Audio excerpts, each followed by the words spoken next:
पुस्तके या कवितेचा अभ्यास करूयात. मुलांनो, ही कविता सफदर हाशमी यांची असून अनुवादित कविता आहे. कवितेचा आशय थोडक्यात पाहूयात. पुस्तकांचे विश्व खूप अजब व मजेशीर असते. पुस्तकांच्या दुनियेत ज्ञान मिळते. पुस्तके आपल्याशी बोलतात. अशा प्रकारचा आशय या कवितेतून व्यक्त झाला आहे. प्रथम आपण कविता ऐकूयात आणि त्यानंतर कवितेचा भावार्थ समजून घेऊयात.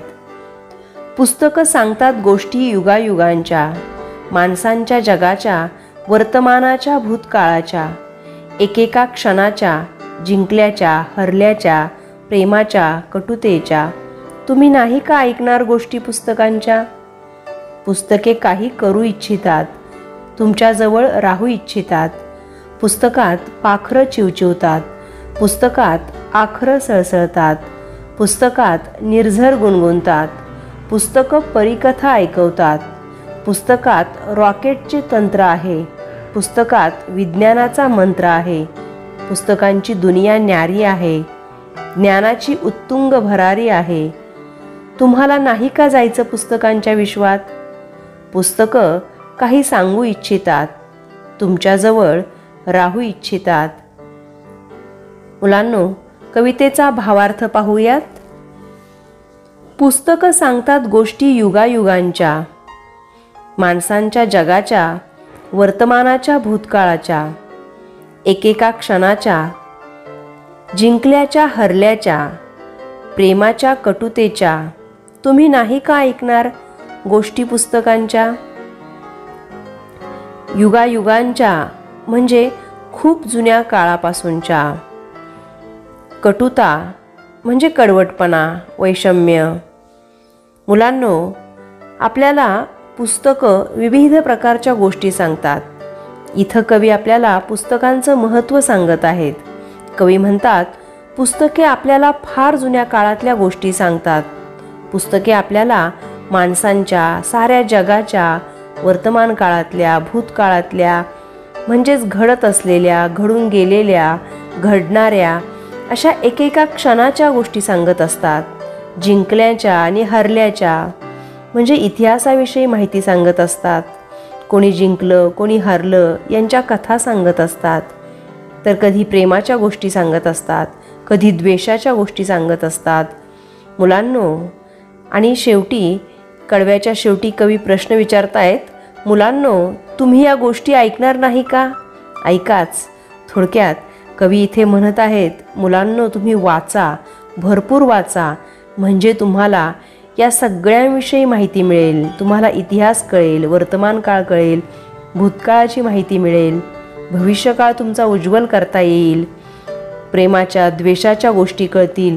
यासाठी तुम्ही सर्वांनी भरपूर पुस्तकं वाचा, असे इथे कवी म्हणत आहेत. पुढचं कडवं पाहूयात. पुस्तके काही करू इच्छितात, तुमच्याजवळ राहू इच्छितात. पुस्तकात पाखरं चिवचिवतात, पुस्तकात आखरं सळसळतात, पुस्तकात निर्झर गुणगुणतात, पुस्तकं परीकथा ऐकवतात. पुस्तकात रॉकेटचे तंत्र आहे, पुस्तकात विज्ञानाचा मंत्र आहे. पुस्तकांची दुनिया न्यारी आहे, ज्ञानाची उत्तुंग भरारी आहे. तुम्हाला नाही का जायचं पुस्तकांच्या विश्वात? पुन्हा एकदा कवी आपल्याला प्रश्न विचारत आहेत.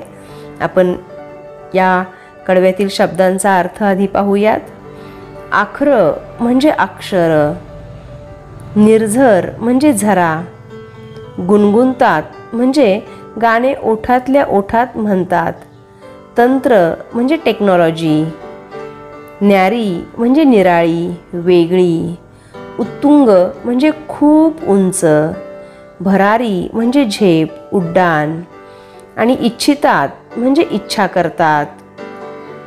आपण या ओळींचा भावार्थ पाहूयात. पुस्तकांना काही करायची इच्छा आहे, त्यांना तुमच्याजवळ राहण्याची इच्छा आहे, फक्त तुम्ही त्यांना वाचायला हवं. तुम्ही जर एखादं पुस्तक वाचलं तर ते पुस्तक तुम्ही कधीच कुणाला देणार नाही. निश्चितच वाचण्यासाठी द्याल, परंतु अशी पुस्तकं संग्रही ठेवू लागाल. तुम्हाला वाचनाची आवड लागेल, त्यातील माहिती आपल्या संपत्तीसारखी वाटू लागेल. ज्या पद्धतीने आपण आपले ड्रेस, घरातील वस्तू जपतो, अगदी तशीच तुम्ही पुस्तकंसुद्धा जपू लागाल. या पुस्तकांमधून पक्षी चिवचिवताना दिसतात, पुस्तकात अक्षरे सळसळतात, पुस्तकात झरे गाणी म्हणतात, पुस्तके तुम्हाला पऱ्यांच्या अजब गोष्टी ऐकवतात, पुस्तकात रॉकेटचे तंत्र शिकायला मिळते, पुस्तकात शास्त्राचे म्हणजेच विज्ञानाचे ज्ञान सामावलेले आहे. अशी पुस्तकांची दुनिया अगदी निराळी आहे. पुस्तकात ज्ञानाची उंचच उंच भरारी आहे. म्हणजे जो वाचेल तो निश्चितच खूप खूप उंच भरारी मारेल, मोठा होईल आणि अशा व्यक्तीला समाजात खूप मानाचं स्थान असतं. आपल्याला समाजात मानाचं स्थान मिळवायचं असेल तर निश्चितच आपल्याला वाचायला हवं. आपल्याला विविध विषयांचं ज्ञान मिळवायचं असेल तर निश्चितच आपल्याला वाचन आवश्यक आहे. इथे कवी आपल्याला पुन्हा पुन्हा वाचनाचं महत्त्व पटवून देत आहेत. आपण पुढील ओळी पाहूयात. पुस्तकांच्या विश्वात पुस्तकं काही सांगू इच्छितात, तुमच्याजवळ राहू इच्छितात. बघा, तुम्हाला पुस्तकातील जगामध्ये सफर करायला नाही का आवडणार? पुस्तकांच्या दुनियेत तुम्हाला जाण्याची इच्छा नाही का होणार? जर इतकी सारी पुस्तकांची माहिती असेल तर तुम्हाला निश्चितच पुस्तकांच्या युगात जायला आवडेल. पुस्तकं आपल्याला काही सांगू इच्छितात आणि ती तुमच्याजवळ राहू इच्छितात आणि म्हणून तुम्ही तुमच्याजवळ पुस्तकं कायम ठेवा, हा कवी इथे आपल्याला सल्ला देत आहेत. म्हणजे तुम्हाला जेव्हा जेव्हा वाटेल तेव्हा तेव्हा तुम्ही वाचलेलं एखादं पुस्तक पुन्हा वाचाल आणि पुन्हा एकदा नव्याने त्यातील अनुभव अनुभवाल आणि नव्याने त्या पुस्तकाकडे पाहण्याचा दृष्टिकोन मिळेल तुम्हाला. शिवाय त्या पुस्तकातून घेतलेल्या ज्ञानामुळे जगाकडे पाहण्याचा दृष्टिकोनही तुमचा निश्चितच बदलेल. मुलांनो, पुस्तके युगायुगांच्या गोष्टी सांगतात. पुस्तके माणसांच्या, जगांच्या गोष्टी सांगतात. पुस्तके वर्तमानाच्या व भूतकाळाच्या गोष्टी सांगतात. कोणी जिंकल्याच्या, कोणी हरल्याच्या गोष्टी सांगतात. त्यामुळे आपल्याला ही पुस्तकं निश्चितच वाचायला हवीत. पुस्तके आपल्याला पुराणकाळापासून विज्ञान तंत्रज्ञानाच्या युगापर्यंत अनेक आश्चर्यकारक गोष्टी सांगत असतात. विश्वातील माहितीचा खजिना पुस्तकात असतो. या सर्व लहान सहान गोष्टी मुलांनी समजून घ्याव्यात. मुलांनी पुस्तकात रमावं, यासाठी पुस्तके लहान मुलांजवळच राहावं असं म्हणत असतात. पुस्तकात पाखरे किलबिलतात, अक्षरे सळसळतात, झरे गुणगुणतात. पुस्तकात जशा पऱ्यांच्या अजब कथा असतात तसं रॉकेटचं तंत्र व विज्ञानाचा मंत्रसुद्धा असतो.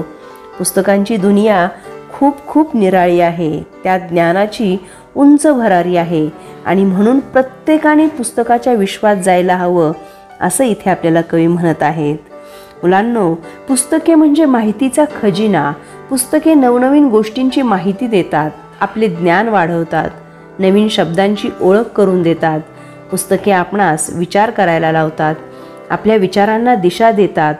ज्ञानाबरोबरच आपलं मनोरंजन करतात. पुस्तके आपल्याला सोबत करतात. घरात एकटे आहात, वेळ जात नाही, कंटाळा आलाय, आपल्यासोबत बोलायला कोणी नाही, तर काढा पुस्तकान, करा सुरुवात वाचायला. बघा वेळ कसा मजेत जातोय ते. केवळ गोष्टींचीच पुस्तके असतात असे नाही, तर थोर व्यक्तींची चरित्रे, प्रवास वर्णने, कथासंग्रह, काव्यसंग्रह, नाटके, कादंबरी, ऐतिहासिक, वैज्ञानिक व निसर्गाशी संबंधित असणारी पुस्तके, अशी विविध प्रकारची पुस्तकं असतात. पण तुम्ही ती वाचायला हवीत. मुलांनो, आजकाल पुस्तकं आपल्याला संगणकावर सुद्धा वाचायला मिळतात. संगणकावरील पुस्तकाला ई पुस्तक असं म्हणतात. ती सुद्धा वाचायला हरकत नाही.